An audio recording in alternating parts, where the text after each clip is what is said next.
Hi, everyone. We're starting off the SLG book club with The Seven Habits of Highly Effective People by Stephen Covey. This is a book that's been around for, I think, 3+ decades, sold almost 30 million copies, I believe. And yeah, it's a foundational book. Everybody that I know has either read it or heard of it. And it's a very potent collection of ideas and thoughts that transcend not just personal development, but they go into professional development as well. And this is a book that you could see gifting to your children or to your employees or your business partners. The content here is, I would say, is a classic and it's timeless. But I don't want to do a typical book review. What I really want to focus here on is just highlight some of the things that really stood out to me. And for me, it's really about the foundational stuff. Because if you get into each of the habits, you'll see tons of books that also speak to that. So today, I just want to focus on at the very high level, the very basic questions that I would go over. Let's say if I'm having this discussion with my son, so who's 14 years old. So yeah, let's keep this very simple. Let's keep it a bit different. There's tremendous book reviews out there on YouTube. Feel free to check those out if you like. But today I'm going to give it a slightly different flavor and hope it's of some value to you guys. So here we go. Let's just start with the title because I think title is very profound and it speaks volumes on what the book is really trying to convey. And it's a very simple title. There's nothing that you have to interpret too much. But when I was thinking about when I was in one of my classes, I was teaching at a university. I was thinking about the title, and I said, let me see how many people get why the title makes sense. So I said, okay, the seven habits of highly effective people. Why effective? Why not happy? Uh, why not productive? Why not? Why didn't Covey use another word? Why did he use the word effective people? I think that's the first thing that comes to my mind. Because when you think about effectiveness, in my mind at least, it's all about results. Now you could be off, you could be, give or take a few percentages off what you're really trying to aim at, but that doesn't mean that you're not effective. In life, it's better to be effective than it is to be efficient because at least being effective, you're moving in the right direction. Now, you could be very efficient and moving in the wrong direction. You're going to go super fast in the wrong direction. That doesn't really help you. So, effectiveness is all about being directionally correct. Does not necessarily mean you're going to hit your targets. All it just means you're going in the right direction, and that is better than not going anywhere, or even worse, going the opposite direction. So the first thing is, if you want results, yeah, I want I want to be effective. I just don't want it to be lip service. I want to see results. I want to see outcomes. So effective people, they get more results than not so effective people or ineffective people. And it changes the quality of their lives. It changes the trajectory of their lives. So being effective that's why it's so important. Um, and being efficient, yeah, that's just a level of skill, that's a level of productivity, that's a level of network that you may have. But what matters again is the direction. The second thing that stands out from the title is why habits? Why didn't Covey say, I don't know, seven mental models of highly effective people? And the reason, in my opinion at least, is because if you want to be effective, you've got to understand there's almost nothing in life worth pursuing that does not require consistent input. And if it requires consistent input, it you have to have a level of discipline. And if you're just pursuing discipline day in, day out, you're going to tire yourself out. Fatigue is going to set in. So habits is a fantastic way, and habit systems, I would say, to um, to remove friction in whatever you're trying to achieve. And it's a fantastic way to fuel your focus so you are able to stay the course, stay effective, don't get disheartened, don't get fatigued. You feel like, it's a lifestyle, whatever you're pursuing, whether you're trying to exercise in the morning, and in the beginning it's very difficult to do that, but then later on it becomes easy. Why? Because you're turning it into a habit. So you don't have to fight your mind and all this inertia that we carry sometimes every single morning. You're just like, this is how I live. This is my life. And so it reduces friction. So if you're trying to be more effective, you're going to run into more friction, and habits are going to smoothen the friction out. Okay? You want results, small results, you can get them easily. Big results, it's going to take a lot of effort. How do you get there?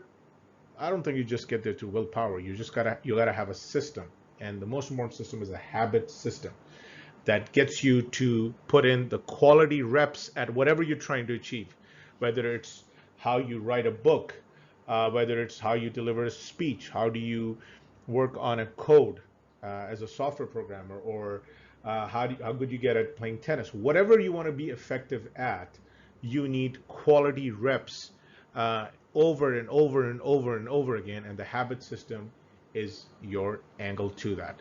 Now, when you read this book, Covey basically walks us through this journey.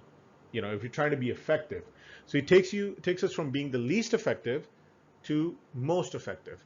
And when you think from what's the least effective state in our lives, it's really about when we're dependent. It's about you. You didn't do this for me, or you hurt me, and you should have done that, and you. There's never anything to do with us, right? We don't take any responsibility. And if you're in that state, as a child, you can maybe get away with that a little bit, but as an adult, you become a liability on society because you have this expectation that somebody else is going to carry your burden. And obviously, you're not effective. If anything, you're actually um, bringing other people down, right? So you're not carrying your weight, and you're definitely not adding something positive to society. So Covey said, like, if you have effective habits, you go from dependent to independent. So you go towards I.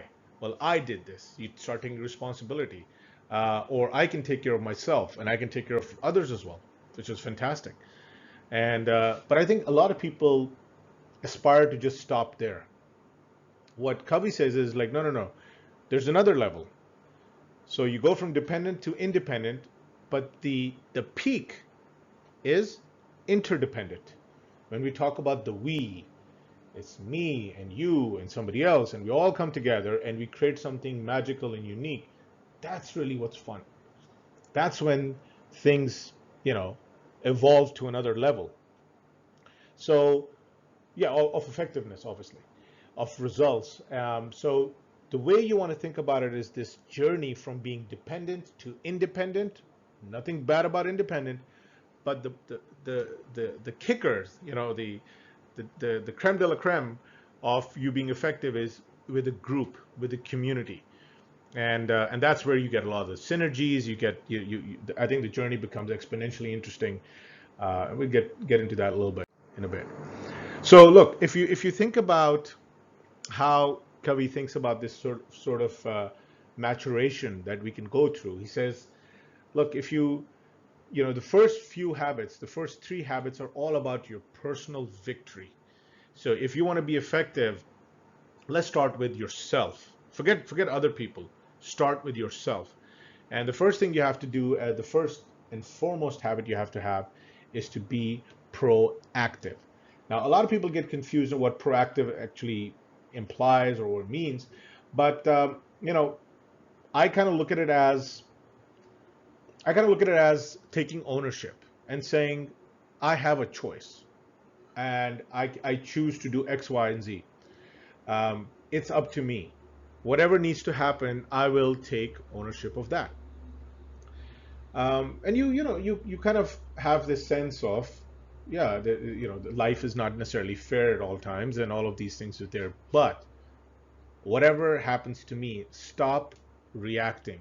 Let's start responding, and let's respond in a way that is mindful, and it's responsible and accountable.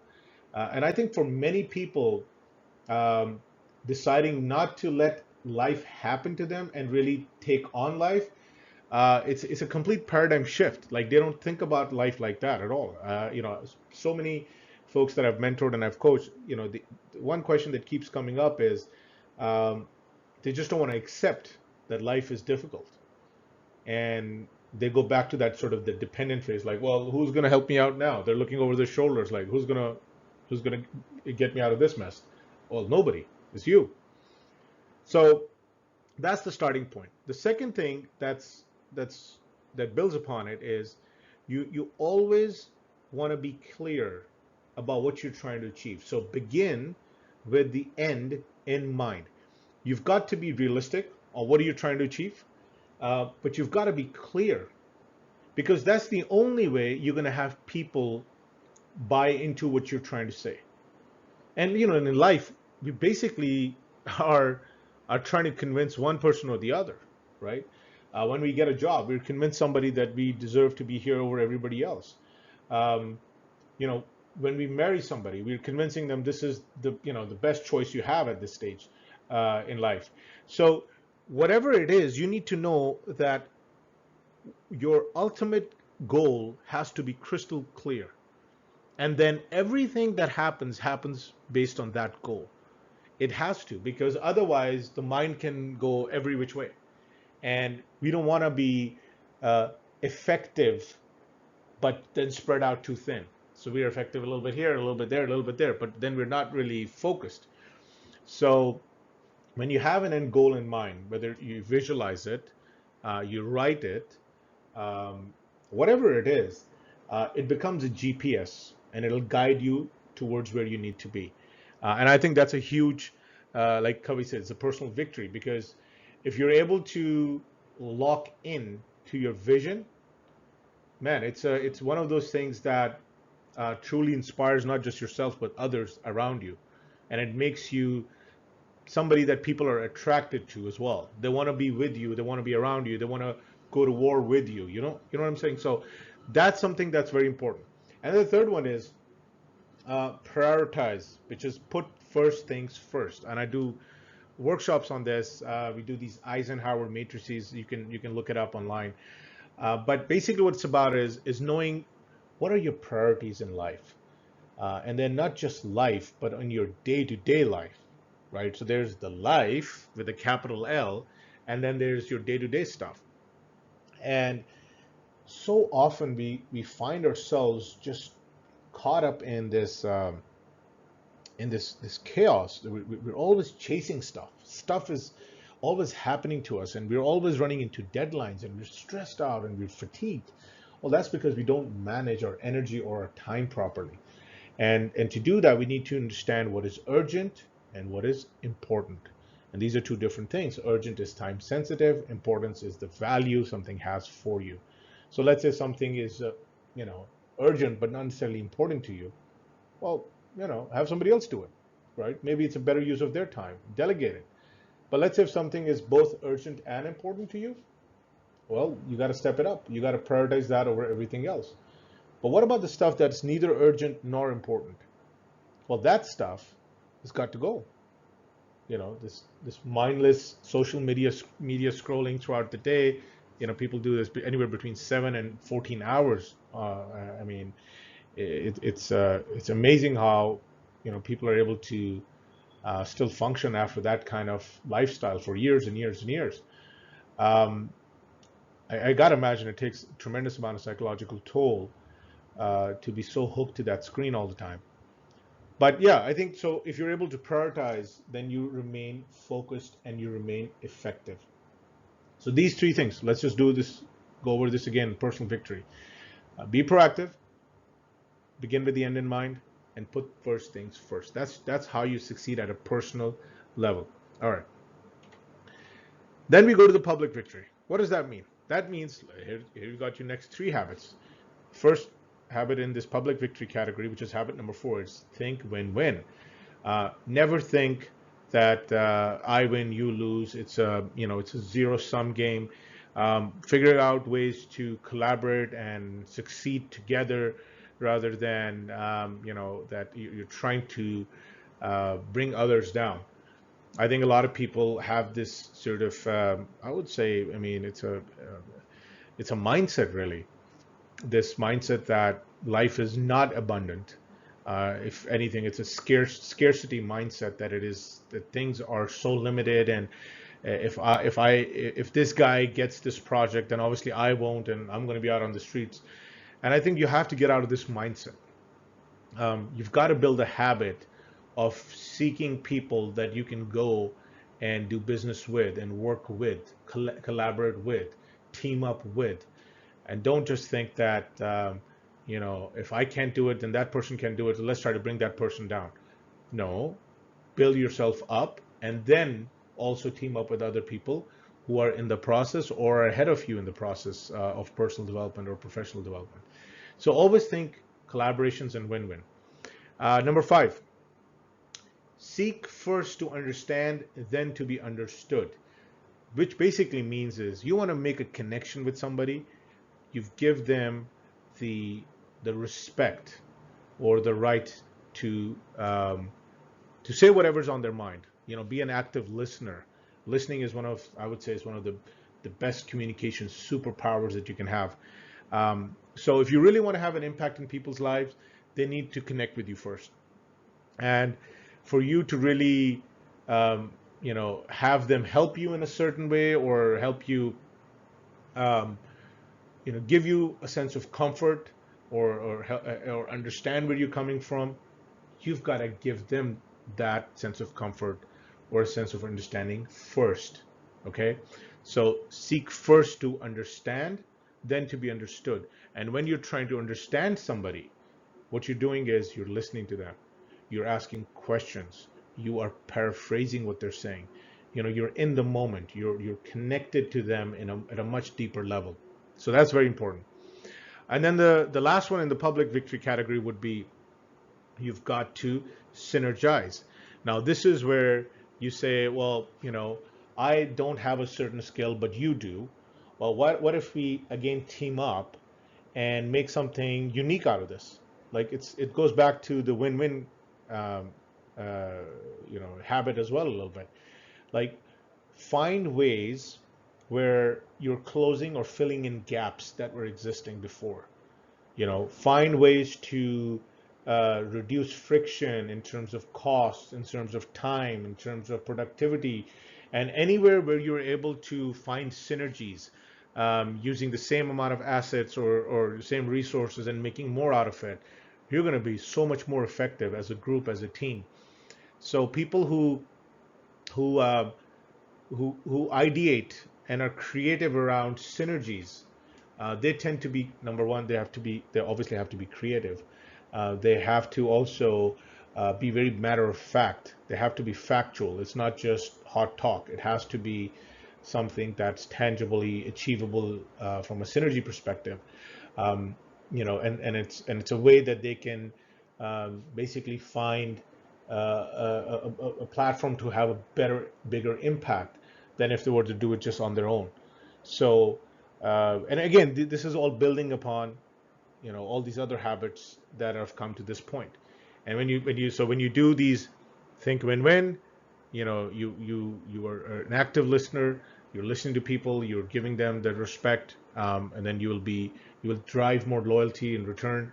And then you're also synergizing. You're finding areas that need to be closed, the gaps that need to be closed. And people say, well, this guy's smart or this girl is smart because they're going after maybe the low-hanging fruit, and then they're going after things that are only possible when we collab and we team up. And they've found solutions to problems that probably weren't there before. But we appreciate how they're creative and they're open and they're engaging. That's where how synergies happen. And then the last one, and I would say this has been one which I find to be If not the most important, I think it is one of the more important habits, which is sharpen the saw, which basically means is that whatever capability that you have to you have to continuously keep improving upon that, but do it in a way that doesn't drain you out, right? So you're always sharp, you're always productive, you're always somebody who is of value to society, and the way you do this is you are um, you know uh, you're constantly learning, you're humble, so you're always absorbing information. You are social as well, that you put yourself out there so you can take in more data points. And I think once you do that, you're able to evolve with change, because change is going to happen regardless. But if you're constantly accepting of change, if anything, you're proactive with change, right? Like habit number one, then it creates it becomes like a momentum building activity where you, you're learning something new, something that you didn't know 2, 5, 3, 10 years ago. Now you know it. You have this healthy sort of outlook on life and skills, and you kind of you build on that, so you stay relevant all the time basically. And I have seen people like that in their 60s and 70s who are just like sponges, and they're constantly trying to learn from others, they're constantly trying to stay ahead of the curve. um, and you don't find them losing their value or their productivity. They will change. So like you see a lot of these athletes who go from players to coaches. Well, they evolved, right? And then from coaches to managers, they will keep evolving themselves, and they may not be doing the exact same thing, but they're in the ballpark of the space that they were in, or they would go find something else, right? Um, I know people who uh, were told not to get too creative and not to get into arts and writing about 10 years ago. And they pursued writing as their hobby, if you will. And they kept, just to pay the bills, they did whatever odd jobs that they had to do. But now, in the era where writers are getting paid, artists and creative people are being recognized, they're part of pretty much every industry, especially on the social media side. So now all of a sudden they have um, they have sort of found their comfort zone, right, and what they bring to the table. But I know many of them that are also learning other skills, like they're learning digital media, digital marketing, for instance. Well, I'm like, well, you're a writer. Why are you learning digital marketing? Well, because they want to sharpen the saw. They want to keep improving, keep going into adjacent markets, adjacent skill sets. So you're never really irrelevant. Okay. So yeah, I think with that, I would say this is basically the summary for the 7 habits. In the end, this is what, if you can see this chart here, Covey calls this continuum, the maturity continuum. He's basically saying is, look, you start at the bottom and you mature your way up. So if you achieve your private victory out of these 3 habits, being proactive, beginning with the end in mind and putting first things first, then you achieve independence. Okay, that's good. Dependence to independence, fantastic. But that's only halfway through. The next level of maturity is you achieve public victory. So now make whatever you have done to yourself in a positive way. Now try to find collaborations and connections and synergies and win-wins and positive sum games. So then you can develop this interdependence. So you're lifting yourself and everybody else around you. And then when you've achieved that level, essentially what you're doing is, you are making sure that interdependence is sustainable. And the way you do that is you sharpen the saw, which means you're constantly learning and innovating and staying ahead of the pack and being productive and being relevant. And you do that through, obviously, humility and curiosity and this understanding that change is inevitable. You could be at the top of the mountain today, and it could be absolute bottom 5 years from now. And that's how quickly things happen. So look, I think, um, just wrapping this up, this book is, I would say, is highly recommend. I would highly recommend it to anybody. I think for young folks in their teenagers, some of them will struggle with some of these ideas, but I think it's written it's simple language that speaks to everybody. Um, and the way you want to approach this is you want to think, maturation. When you think about the 7 habits of highly effective people, you're basically thinking about ways to become more mature in life. And you say, well, okay, so with maturity comes effectiveness. Yeah, yeah, it does. Because as you think through what output and results is all about, it's all about understanding. With more knowledge, with more information, with more skill, with more ability to apply that skill with the community, you start realizing that you can serve a bigger purpose, you can have a much bigger impact.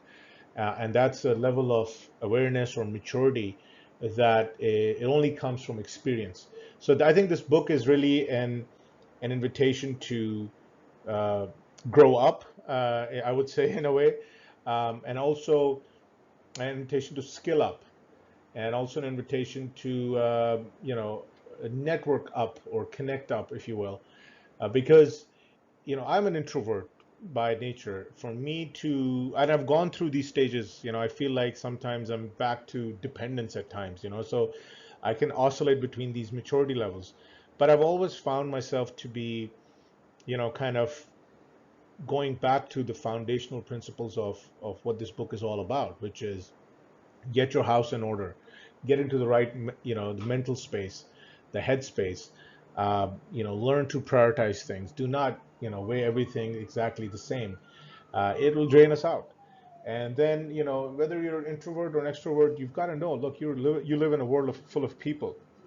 So find ways to connect with people, serve people, bring value to people, and then collaborate with people to create even greater value for other people, right? So I think it's a fantastic book. It's a great way to think about your life, and I think the 7th habit, I think, is a very humbling habit, if you will. It's something that tells you that, look, you can become, you get to the top of the mountain and being interdependent and being basking in your glory, but that can change very quickly. So you got to keep innovating yourself, keep growing, keep staying ahead of the curve.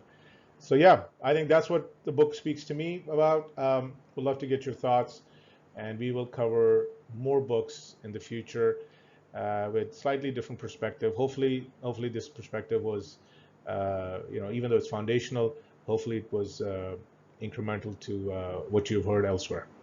So with that, I'm going to wrap it up. Thank you very much, everyone. Thank you for your time.